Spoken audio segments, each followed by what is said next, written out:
morning, everybody. We're here on the barge, the Harmonica Barge, that is. And I've got some bones for you here. Thought I'd make a little video on playing the rhythm bones and harmonica. First of all, I think we'll just focus on the bones.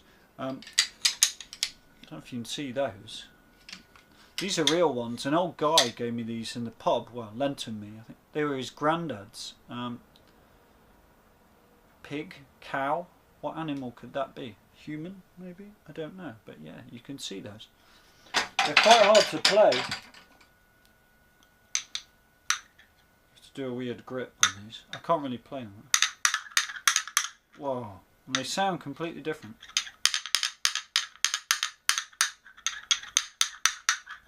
Yeah.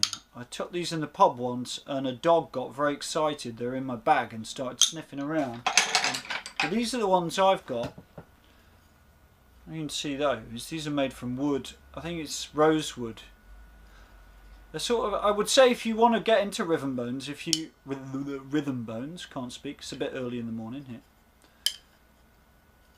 The really small ones are perhaps a little more difficult to play at first. So these kind of size, there's a bit more weight in them, so the guy in the shop told me. And they're a bit easier to play.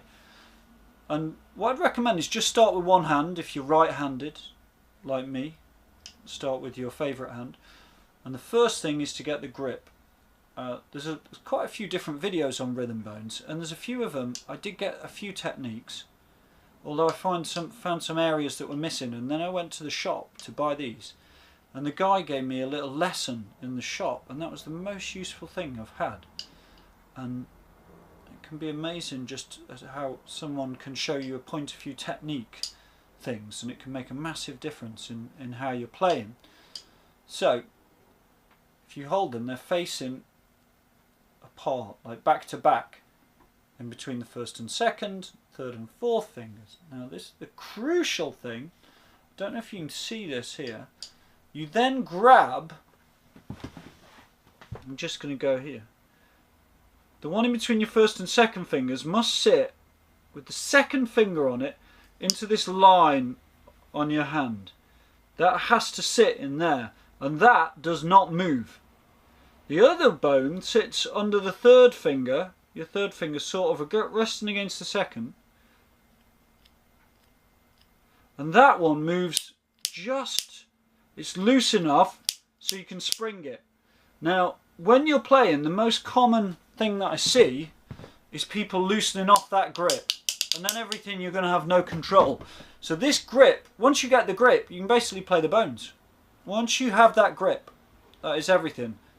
So the one closest your thumb doesn't move, the other one just moves a little bit, just moves a bit. And then I found this thing to be really useful that I got off one guy's video, and that is, you've got your grip, you're holding them, and with the right hand you put it out and you turn on the ignition of your car.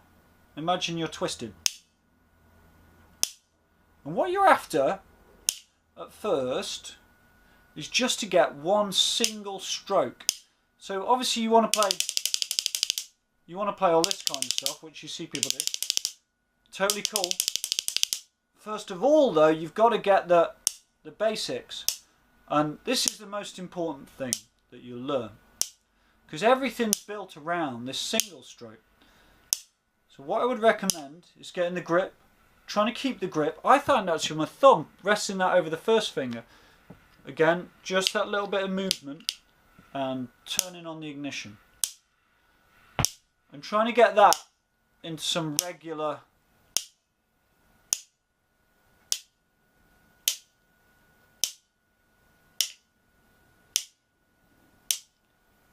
trying to keep it regular.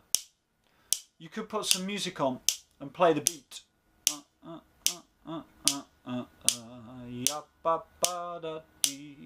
Just trying to keep a regular beat.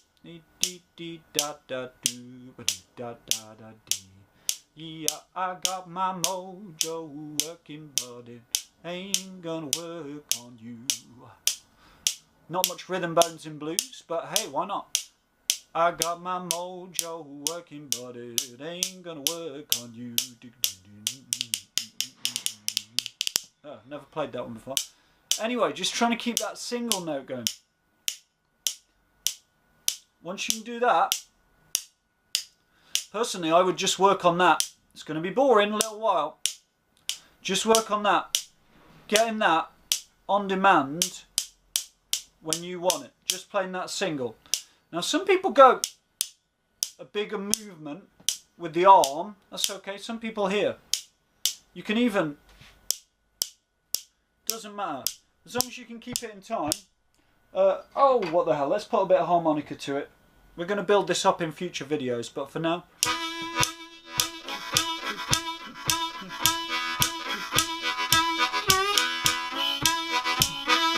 Groovy stuff on the harmonica works well at first because you don't have to think about what's going on the harmonica too much when you're just working on something, a little country blues riff.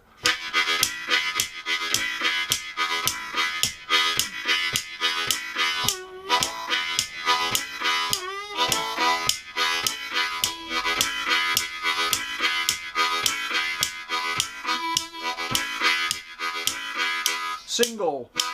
You can double the rate of notes.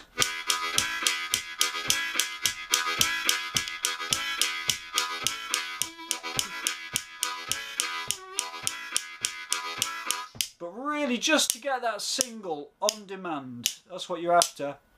Next lesson, we'll start to get the triplet in, but I can't say enough that it really all comes from getting that single to control it.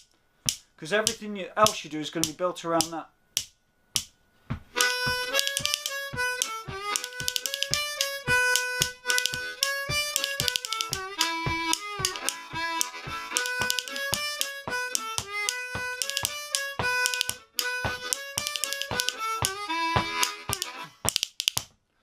Okay, thanks very much. I've been Ed Hopwood here on the Harmonica Barge. And do subscribe if you like the videos. And I'll be back with some more bony stuff very soon. Thanks, bye.